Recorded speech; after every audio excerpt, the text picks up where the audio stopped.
Hey everybody, this is Adrianna Munoz, your host of Sedate the Stress, where we talk all things women in leadership. I am so excited to be on with Renea Watts. Renee is the Population Health Department Manager, Prevention and Results, and I'm so excited that she will be the first guest on this podcast that I feature because we work together and Renee really positively impacted me as a leader. So I cannot say enough good things about this wonderful woman right here. Thank you so much for spending your evening with me today. Oh, thank you so much for having me. This is definitely nothing I've done before and got to do it. Got to knock it off the bucket list. You have so much experience, and I'm just like so excited for people to listen to the current work that you're doing, but then also your history. So, why don't you tell us a little bit about how you entered your current role and what's your origin story? I began as a nurse a long time ago and began working just on a surgical floor as a floor nurse. Somehow got my shoulder tapped to see if I'd be interested in more of a leadership role after a couple of years, helped with charge nursing and things like that. So I was really lucky. I was able to become like the equivalent of an assistant manager in the hospital setting Mm. and got to work with just incredible people. Just learned a lot about leadership and learned about how you really have the ability to impact change Mm. for so many people. My mentor at the time had told me she liked being a floor nurse because she was able to impact the lives of 4 or 5 patients during her shift, but she loved leadership even more because she could impact the lives of 4 to 500 patients Oh, in a day or whatever the case may be. So it really helped me to see that leadership could lead to bigger impact and better outcomes and better patient experiences and stories and things like that. She was the first person to really open my eyes to what nursing leadership could be and what it could look like. Did that role for a while and then was able to get an interim nurse manager position just to help out while they were looking for a new nurse manager on a cardiac unit. That was really great because I got to dip my toe into it and understand a little bit about what a manager does and what that looks like in the hospital. I did that role for a few months and then applied for the actual position and got that position. I worked in that role for a couple years and really learned, yeah, there's a lot that goes on for a hospital nurse manager. But again, just got to like really learn a lot about leadership from so many different perspectives and so many amazing leaders. So eventually decided to try something new after COVID, went through all of the COVID things in the hospital. Is really a challenging time, but I felt it was such an important time for me in my leadership journey. Really helped me to see things differently and see how resources are never going to be mm. static. You're always going to be challenged to pivot and make things work. Yeah. So after that, I tried a different role, which is where I eventually met you, which was great. Trying out like an urgent care situation where patients weren't going to be spending the night. They weren't going to be doing all that inpatient workup, but had a big workup still. Got to see a lot of acuity there as well. And then eventually moved into my current role, which is now in population health, which is a total change for me, but I love it. And I knew when I was in the hospital that I wanted to help prevent patients from ending up Mm. in the hospital. That was always a big passion of mine. I love that we can take such amazing care of people in the hospital, and I love the hospital. I love the growth and the learning that you get there, but I would really love it if my loved ones don't have to go there. Yeah, so Yeah. now I get to do pop health and it's a lot of fun. I'm learning a lot, very data driven. It's really fun to see how you can impact these huge numbers of patients with technology and different points of view. It's been a lot of fun. I wrote down a few things when you were speaking just to highlight. It sounds like your journey, somebody tapped on your shoulder. So you would have been exhibiting leadership qualities beforehand. For somebody who is looking to get into leadership and maybe looking for their opportunity Yeah. to get a promotion or start taking on more responsibility and start impacting care or impacting whatever work they do at a higher level, what kind of work do you think you were doing that lended that opportunity to you? I think it's what you would expect, right? You're looking at those people who are willing to problem solve, not just bring Mm, problems and be frustrated with problems, but bring solutions as well. And have some humor about life and being able to approach things with some humor, knowing that hey, it's not perfect, but we're going to get through it. We have a good team. I want to work on things. I want to make things better, and being willing to get involved and talk through problems and find solutions on a bigger scale, like getting out of your, if you're in a hospital setting, getting out of just your day shift or night shift, getting into the UBT and then getting into committees and just getting to yeah. learn more of different perspectives and how you can be involved. If you have interest in leadership, you probably have interest in problem solving and Mm, a passion for making things better for patients. Just knowing that nothing is ever going to be perfect, but we can see how it can be better. yes. And just really emphasizing nothing will ever be perfect. And it's so many times in leadership, progress is better than perfection. Just to make a decision, roll with it, and just being decisive is better than sitting on things. That's hard, especially in healthcare leadership, because we impact people's lives so directly.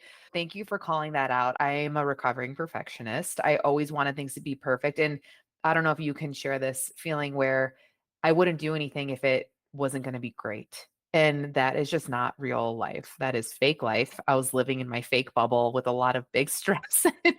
And I just love that you highlighted that. Just a willingness to progress forward is Yep, huge. yep. And it is, like you said, so important that we take a step. And that's something I'm still learning. I don't even want to pretend that I've mastered this. Just the idea that mistakes have to happen, that failure is what pushes the next idea forward. Mhm. Those concepts are really hard for me, but just being able to have the grace for myself of that didn't work, let's go to the next thing, instead of just being like, gosh, I'm a failure, why did I think of that idea, why did I think that would work, when really we have to try new things, because it's so easy to get stuck in that this has never been done, this is how we do it, this is how it has to be, when in Mhm. reality healthcare, it's changed so much and it's going to continue to change, especially with the way that we're up against so many barriers here in this country with the cost of healthcare and the way Mm. that people can't afford healthcare. No one finds that to be success. Mhm. So really it's challenging our ways of how we used to do things and coming up with a different idea. Even if it fails, it's going to bring up the next idea. Knowing what you know about now an even bigger scale population health, you have a very unique vantage point to a very large patient population in Yeah. Colorado. If you had a magic wand and you're like, I would change this, what would that solution look like and what would the impact be? I think a lot of times in healthcare, we're so used to this is what we have a picture in our head of what success looks like for healthcare. We have one doctor and one nurse and one patient, and they do all the things for that one patient, and it's just everything's done from start to finish. When we know that doesn't work, that model doesn't work, and we have to have a bigger team approach. I would wave the magic wand to be able to make that continuum of care more seamless for patients, where we could really leverage technology but not leave the patient feeling like they're just a number. Yeah. Um, being able to get the care that we need on this whole continuum while still making the patient feel like they are very important, because I think patients are really scared. And when they feel like they're going down a conveyor belt of healthcare, it Yeah. makes them jump off. And then we see what we're seeing with our diabetes control is really poor. Our obesity is really high. There's so many problems that we have because patients don't know how to get the help that they need, or they don't believe that it's going to work. Mhm. So somehow making it possible to leverage technology and leverage all the different aspects of the care without people feeling lost. I'm going to put this out there in the universe right now. If you're designing an app and want to give it to Renee to use, she would use it for good and not evil. Right, exactly. So if someone from tech is listening to this, or not tech, because population health involves people who maybe are averse to using technology. So how do we capture those people? It's looking at all the different demographics and the diversity and appreciating the different perspectives that people bring that consume healthcare that certain companies deliver. Yeah, if anybody's listening and wants to be an angel investor, Renee's the person you should be investing in. Just putting it out there. Yes. Yes. Moving on to a different topic. In leadership, wins look very different. This Yeah, was really hard for me to first grasp when I went from bedside nursing, charge nursing, and then to a leadership role.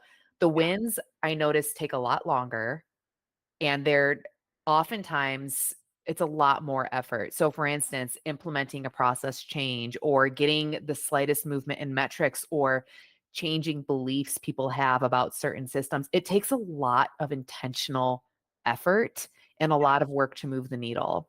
yeah. I would love to hear from you a win that you have or something that's coming up that you're really excited about, and the work that it took you to get there, to help anybody listening better understand that, one, they're not alone, because wins in leadership just take longer and sometimes it could be a little bit thankless, but that's the nature of the job.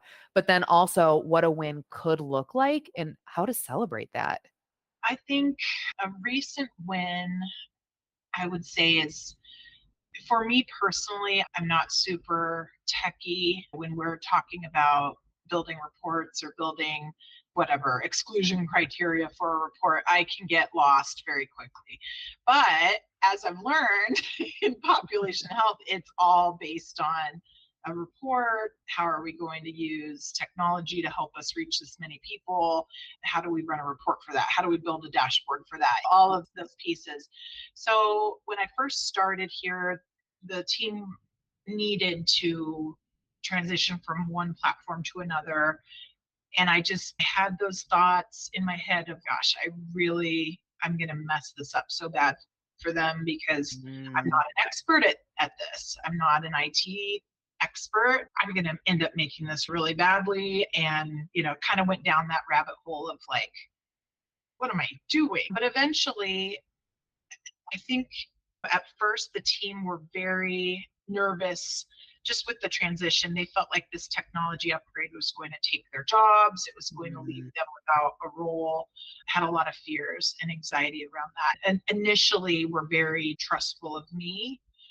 So I started with what I did know, and that's Mm. people. And I think for the most part, I understand what fear and anxiety can just look like anger and rage and all of these other feelings, when really it was like what's at the core of that is that they're feeling like they're going to be without a job, that they're very scared. So I went in Yeah. just trying to build that trust first. And now we've gotten through the entire process. We've got the new platform up and running. And what I call a win is that they continue to give me feedback on how it's working. They tell me when things are broken, instead of like initially they were very like, if something was broken, they weren't going to tell me because they were fearful of, if this fix goes into place, then I'm not going to have a job, all this Mm. weird stuff going on. But now they tell me every day if there's something wrong, which I feel is trust. They've got trust with me, and we talk about issues and they're willing to tell me this is working, this isn't working. And I feel like that's the biggest win, those little things of just having the team tell you when something's wrong Yeah.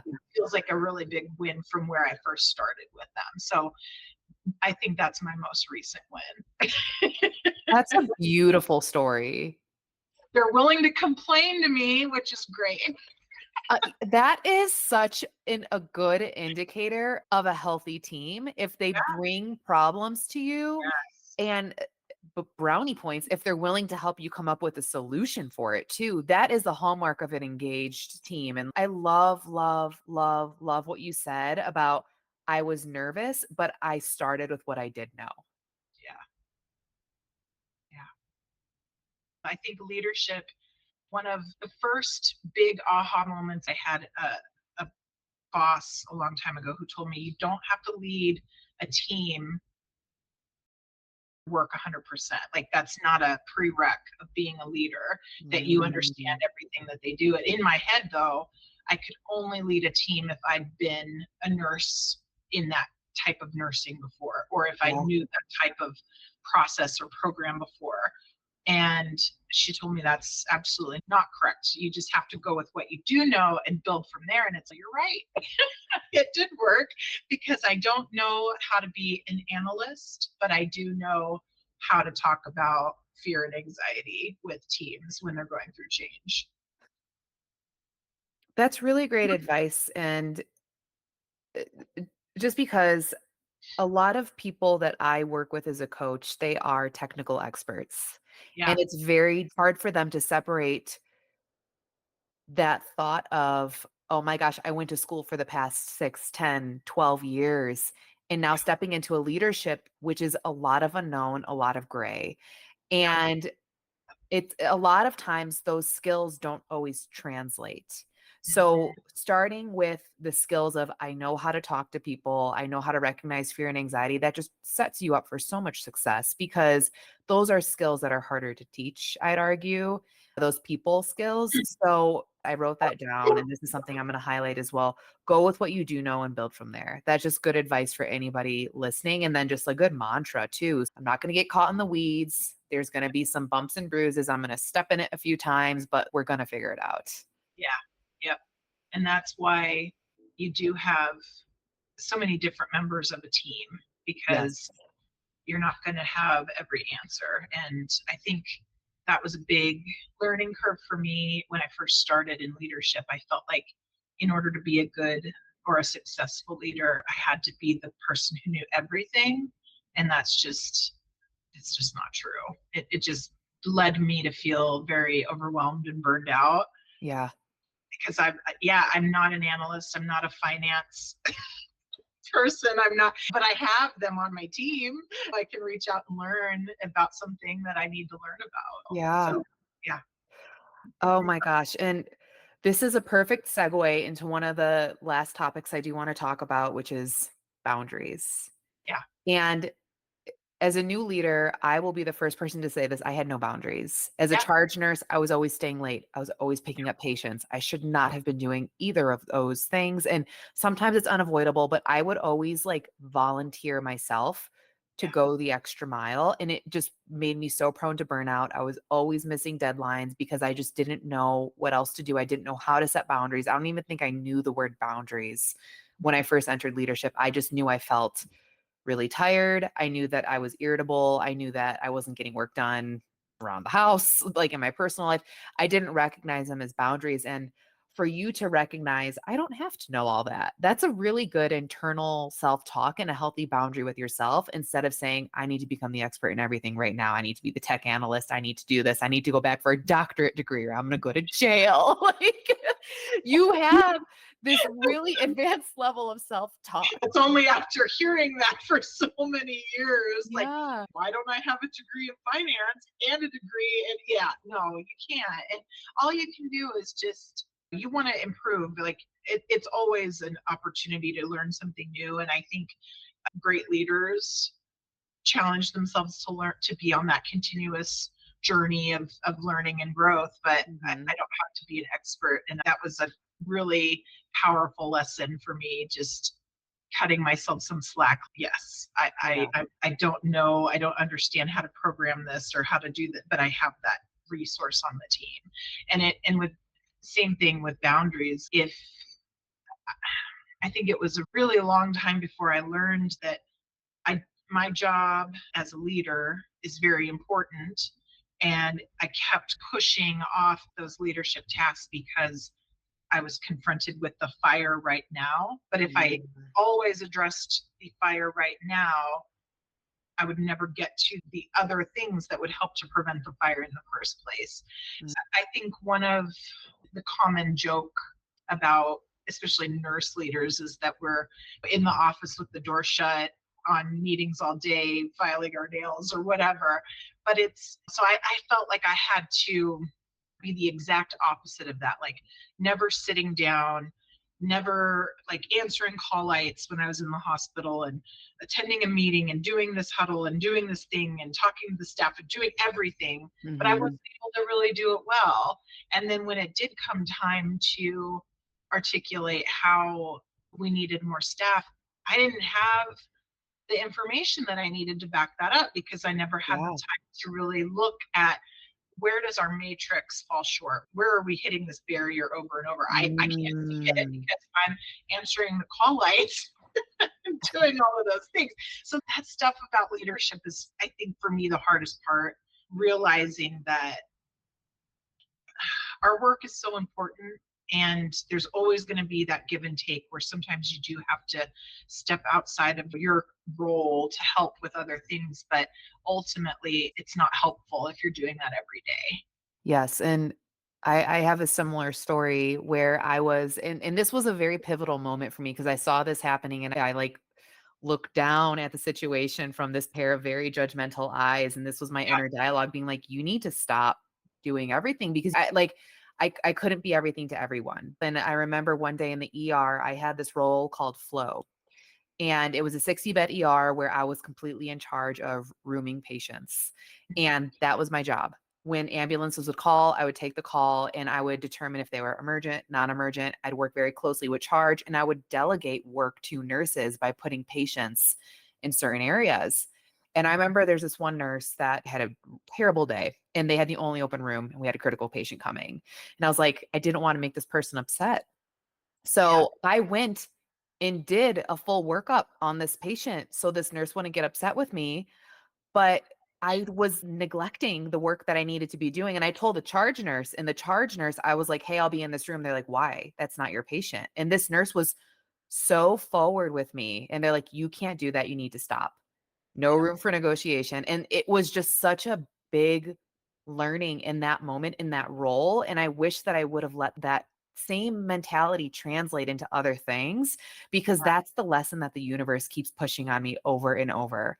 I have to learn how to say no. And now, no is one of my favorite words. But in leadership, especially when patients are coming in, it's hard. It is hard to do. So, I am so curious to learn about how you have set up boundaries currently so you don't burn out and so you can prioritize the things that really matter to you.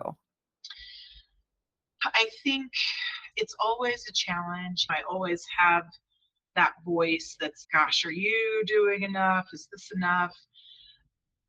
And I always remind myself that when I have that fear and anxiety that comes up telling me, okay, the team are struggling or this initiative is really time consuming and they're having a hard time, what can you do to take something off their plate? It's that feeling is always there. And Mhm. there's always that little voice that's, gosh, you really need to do more. They need your help. But what I remind myself is I do need to help them.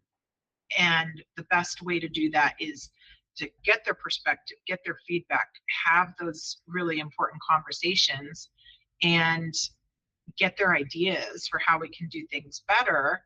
So, not doing the work for them, not taking the work and having all of us kind of individually panicking through it. It's Mm. getting everyone together to really look at it. What can we do? Because they're the ones who are going to see those solutions way more than I will. Like, oh, have we ever thought about shifting this or doing this?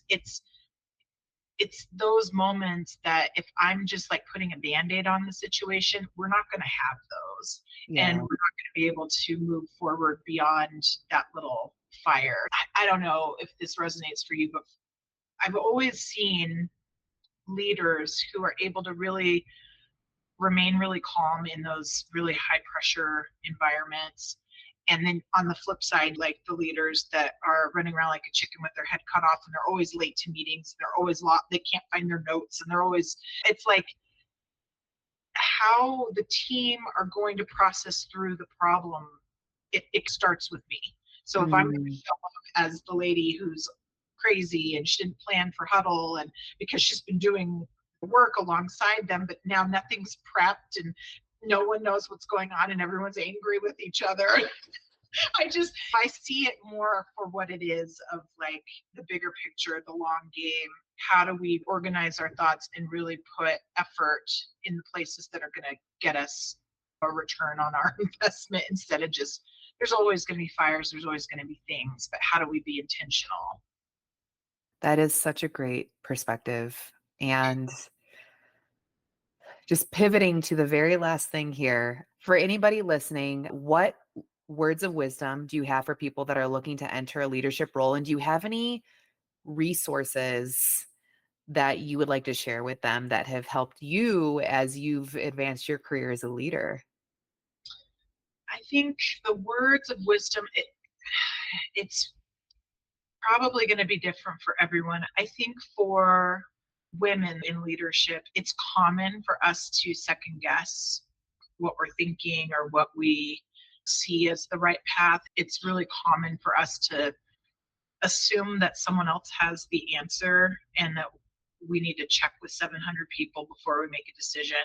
Mm, I guess I still struggle with it every day, but I would encourage people to really just, when they're in a situation where they have to make a decision and they feel like they need to survey the land to figure out what the right thing to do is, just remind yourself that you're capable of making the decision, and you may change your mind down the road after you have more data, more insight, but there is no failure. The only failure is if you just completely give up and say, I can't do this because I'm afraid of making a mistake. So just really believing that you're going to make mistakes, and you're going to be the hardest critic.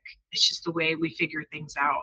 And then as far as resources, I think I was thinking about that earlier, like what resources would I recommend? And I just feel like it's so unique for people. I think that's why leadership is hard, because you want, or for me, the way my brain works, I want there to be a tangible package of like, I need to learn these things and I'm going to be a success because I have this degree, or I have this certification, or I have this thing. And they're great. Like, I'm so thankful that I have the education and the experiences that I have. And for me, I might be strong in some areas, and I definitely have weaknesses that I work on. So I would just recommend that everyone just try to get a mentor or someone that they can look to mm, and say, hey, what do you see as a weakness for me? I know for me, my weakness is confidence and getting past getting stuck in my head about whatever, about conflict or that needed a decision. So I have to work on that. And that's my thing. Other people might feel like communication is hard for them. So really, I think just getting that trusted mentor, getting that mm. trust group of people that could give you feedback, it's so great. Thank you for sharing so openly everything that you have been championing at work, everything that you have going on, learnings. And to your point, everybody has opportunities. Nobody is the best at everything. We're all human, and leaders are human too. And I think leadership can feel very lonely. And to your point, mentorship helps provide a community in an otherwise sometimes isolating day to day, especially coming from nursing, Yeah, bedside nursing, where we are so used to working shoulder to shoulder with a team and bonding with them for sometimes 12 to 14 hours a day. And yes. those become family, really. Some of my best friends I worked alongside in the most critical life or death situations. And I think being vulnerable on this podcast, I just want to say thank you. This was absolutely delightful. And I always enjoy spending time with you. And I'm really excited for people to learn from all of your beautiful words that you shared with us today. Thank you for having me. This was so fun. Thank you so much for joining us on this episode of Sedate the Stress. I hope you have a great day. This is Adrianna Munoz signing off now.